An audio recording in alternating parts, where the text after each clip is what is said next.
លោកអ្នកអុកញ៉ាអស់លោកស្រីនាងកញ្ញាភ្ញៀវក៏នឹងអស់ជាទីគោរពពេលវេលាដ៏វិសេសវិសាលនឹងមានអត្ថន័យរបស់កូនកំឡោះនិងកូនក្រមុំព្រមទាំងក្រុមគ្រួសារទាំងសងខាងអញ្ជើញឡើងមកកាន់វេទិកាកិត្តិយសដើម្បីជាការគៀវរៈកិច្ចនិងគ្រប់ផ្លែអំណរគុណដល់ភ្ញៀវកិត្តិយសទាំងអស់ដែលបានចំណាយពេលដ៏មានតម្លៃអញ្ជើញចូលរួមប្រសិទ្ធពរជ័យជូនទៅដល់គូស្វាមីភរិយានៅក្នុងពេលនេះចូលមកដល់ហើយ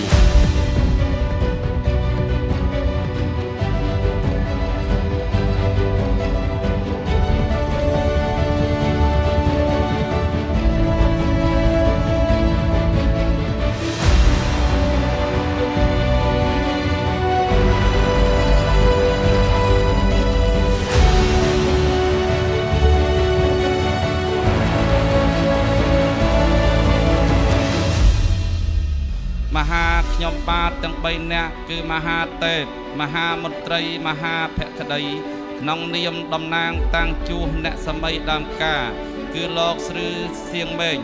លោកស្រីគួយតេជហុតដែលជាប្រមាតាបិតាកូនប្រុសព្រមទាំងញាតិសន្តានបងប្អូនទាំងអស់សូមអនុញ្ញាតជម្រាបជូនមកលោកសេងសុកគង់និងលោកស្រីឡាយសុកហេងដែលជាប្រមាតាបិតាផ្នែកកូនក្រមុំដ៏អស់មេបាចាស់ទុំម្ដំរៀនច្បងផងទាំងឡាយ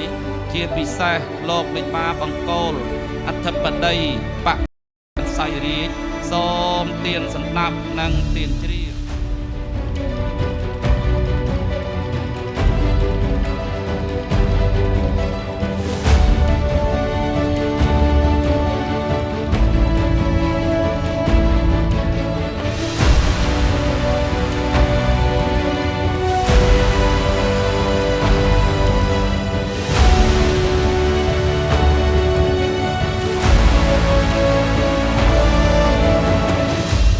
សូមគោរពភ្ញៀវកិត្តិយសទាំងអស់លោកឯកឧត្តមអ្នកអុកញ៉ាលោកអុកញ៉ាលោកជំទាវបងប្អូនញាតិមិត្តទាំងអស់ដែលបានអញ្ជើញចូលរួមក្នុងកម្មវិធីគោលការណ៍កូនស្រីខ្ញុំបាទ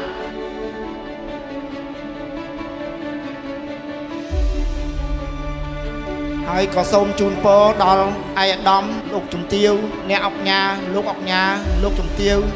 បងប្អូនញាតិមិត្តក្មួយទាំងអស់សូមធ្វើដំណើរទៅវិញសូមឲ្យមានសុខសុវត្ថិភាពហើយនឹងជោគជ័យទាំង4ប្រការគឺអាយុវណ្ណៈសុខៈពលៈកំបីគ្លៀងគ្លៀនឡើយសូមអរគុណ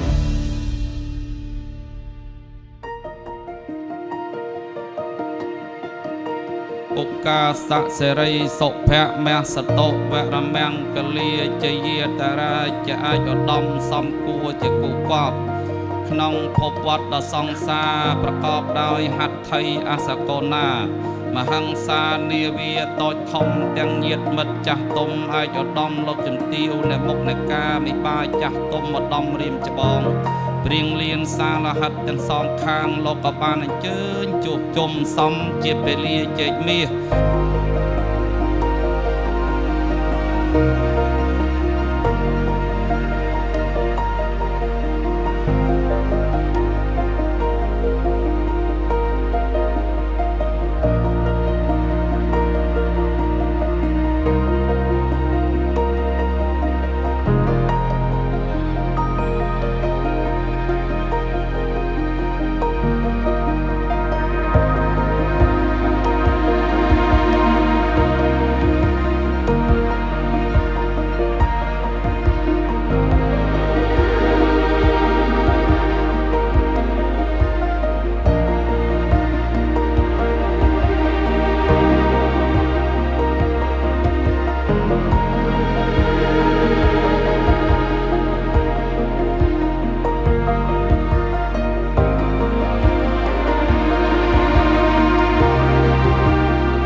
gentle love, កិត្តិយស the kind ដ៏ឧត្តមឧត្តមជាទីគោរព that lifts you បន្ទាប់ up. ពីកម្រងអនុស្សាវរីយ៍វីដេអូរបស់គូស្វាមីភរិយាដ៏គួរចាប់អារម្មណ៍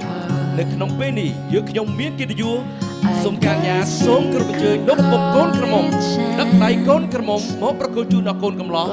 និងអញ្ជើញឡើងមកកាន់វេទិកាកិត្តិយសសូមសម្លេងអបអរសាទរ It's like